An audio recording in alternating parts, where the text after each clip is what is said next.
त्रिदलं त्रिगुणाकारं त्रिनेत्रं च त्रियायुधं त्रिजन्म पापसंहारम् एकबिल्वं शिवार्पणम् त्रिशाखैः बिल्वपत्रैश्च अच्छिद्रैः कोमलैः शुभैः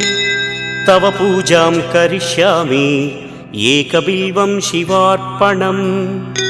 कोटिकन्या महादानं तिलपर्वतकोटयः काञ्चनं शैलदानेन एकबिल्वं शिवार्पणम् काशीक्षेत्रनिवासं च कालभैरवदर्शनं प्रयागे माधवं दृष्ट्वा एकबिल्वं शिवार्पणम् इन्दुवारे व्रतं स्थित्वा